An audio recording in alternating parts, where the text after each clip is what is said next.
Hey, welcome to the Ready to Lose podcast, where we look at what's going on in our brains to create the health and weight loss that we want. My name's Billy Blake, and I'm a certified life and weight loss coach determined to help women love themselves all the way to their goal. It's time to start losing weight in a way that actually feels like us and creating that healthy life that we love showing up for every single day. So tell me, are you ready to lose? Let's go.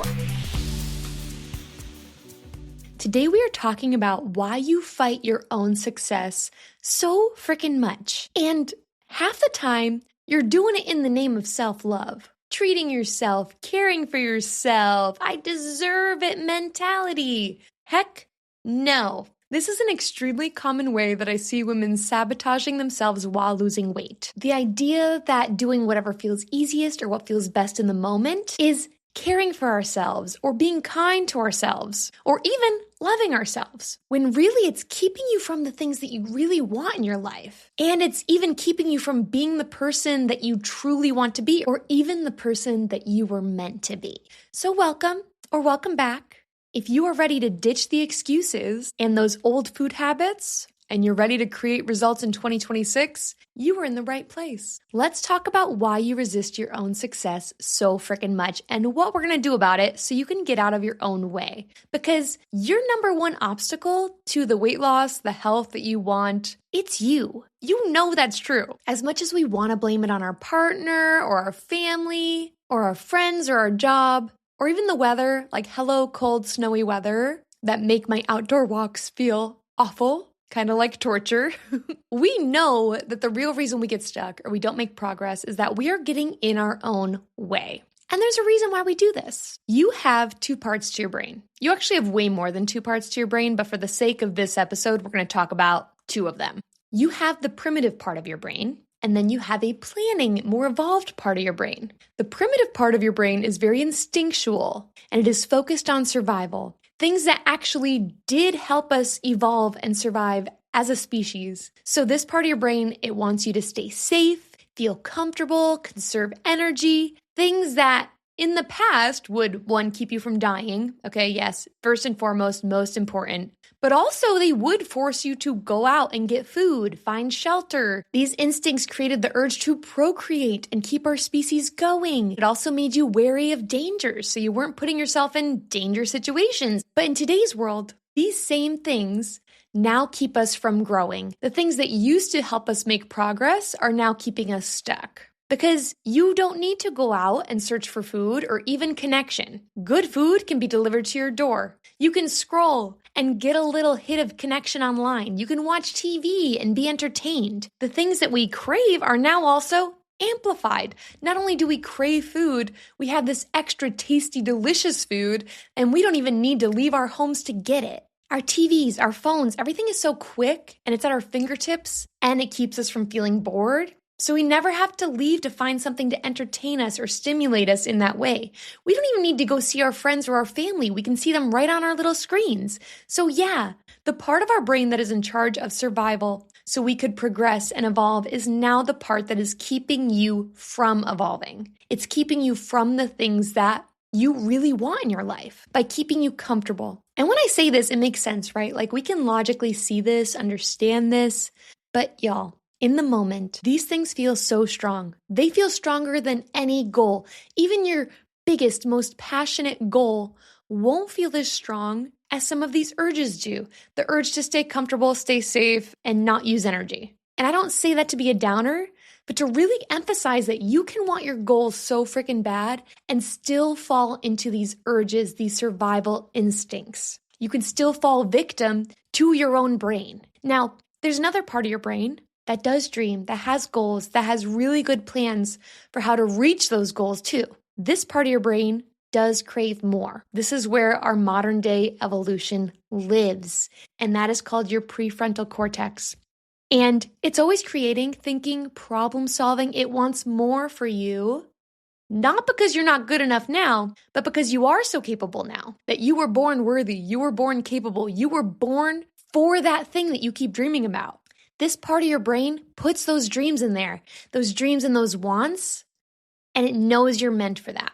It can see what you want and how to get there, and how to overcome obstacles that get in your way. And this part of your brain wants you to become more you through these goals and these challenges and these obstacles. So when we use our ready to lose habits, which if you don't know what those are, grab your free guide with the link in the show notes. When we use those habits, we are using this part of your brain. So instead of waiting until we want to eat healthier in the moment, we decided ahead of time. We make a food plan that does consider, I am going to go out with friends, and what might get in the way while I'm there. We think about our usual self-sabotage and how we will do it differently this time.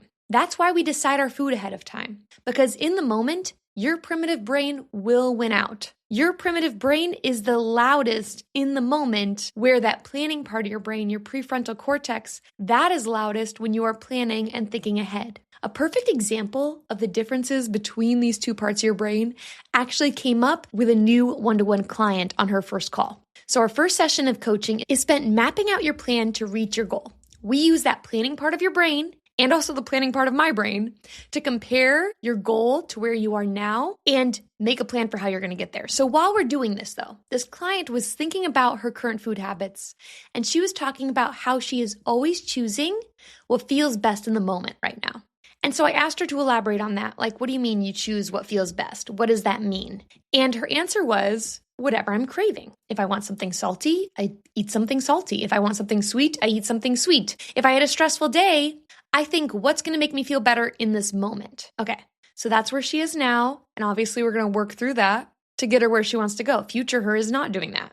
Then when we were talking about her future self, that version of her at the goal, what that looks like, I asked about her eating habits. And this client said, well, she's eating things that make her feel her best. So I asked, wait a minute, what does that mean? Because you basically said the same thing, right? So when we were thinking about future her, that goal version of her, the one who's not impulsively eating, she said that she was eating things that made her feel her best, which means eating things that give her energy. They're more nutritious, things that fuel her. And the funny thing was, both times she described this as eating foods that feel best, but it had a totally different meaning when we were deciding that in the moment, that impulsive part of her brain, which is happening now, versus deciding it ahead of time, which your future self is doing, or that goal version of you is doing. Both could feel best, right? It depends which one you're focusing on. So when I hear people talking about food or why they ate off plan or had something extra processed or sweet or salty or just extra tasty, it's usually with this thought of, I deserve it.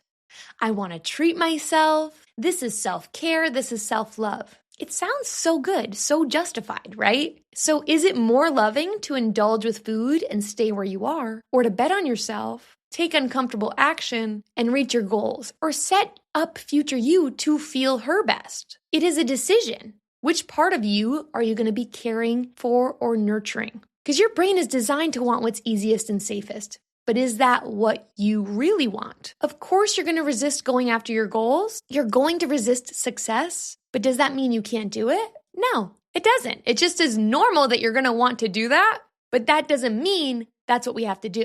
Even though that's what your brain is going to want in the moment, is it really caring for yourself? Like when we hear a toddler say how much they want candy for lunch, we say no, we don't believe them. They really mean it. They really think candy would feel best for lunch. But we care about them, and we know they will feel so much better with some real nourishing food in their body. But when it comes to ourselves, we get the sweet treat, or we say F it to the gym plan that we made in the name of self-care and being kind to ourselves. Is it really being kind to yourself? What would actually be kind to yourself?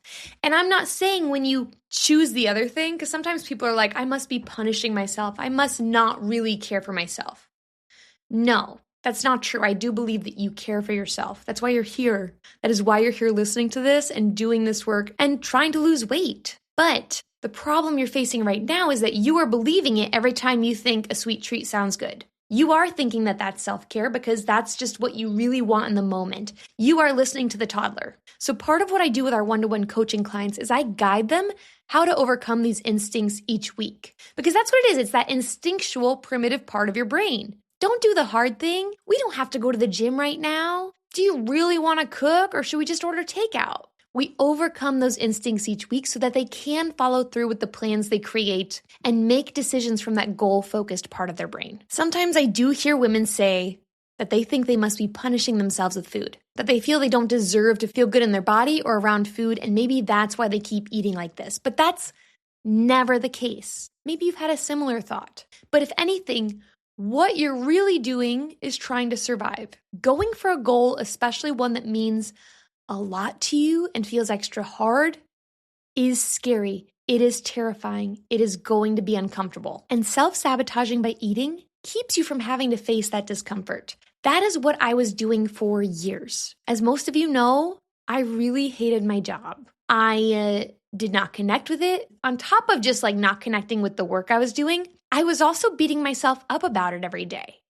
I was feeling alone in my relationships, and I was avoiding that with food, with alcohol. And that got me through the day in a way, but it didn't solve for anything that was feeling bad. I just kept feeling bad and kept having to lean on food. It kept me stuck in the same cycle. So when I took food away, it was terrifying. I will tell you, it was terrifying to just be left with what I was feeling at work each day. There were a lot of tears involved while I learned how to feel my emotions. Same with my relationships. There were a lot of hard conversations that had to be had, but having them is what helped us move forward. Seeing what I was actually feeling and thinking about myself at work each day is what helped me start being nicer to myself at work each day. I had to face the discomfort of seeing what was going on so that I could move forward. So not only did I lose weight, but my whole life changed. It is definitely going to feel harder. It is definitely going to feel scarier, but it is so worth it.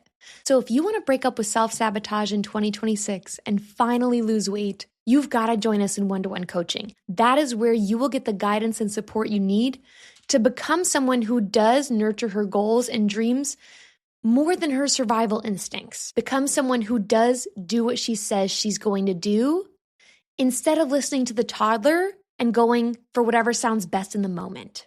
If that's something you want to create in 2026, sign up for a free session with the link in the show notes. And this week, make a plan that does nurture that goal-focused part of you, that growth that's waiting in you. Make some decisions for her. Like I said, if you have a dream, if you have a goal, it is meant for you. And going after it, being someone who does show up for the things that she says she's going to do, will change you so incredibly much. Yes, it will be uncomfortable, but I promise you that it will also feel really freaking good. So until next week, remember, you've totally got this, and I'll talk to you soon.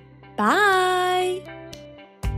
Thank you for taking time today to listen in. If this helped you at all, be sure to share it with a friend so she can stop feeling stuck and start creating the health and self-love she deserves. Or post it to social media and tag me so I can personally thank you for helping me get the message out. I am so excited to be on this journey with you. Keep showing up for you. You'll get there. Talk to you soon.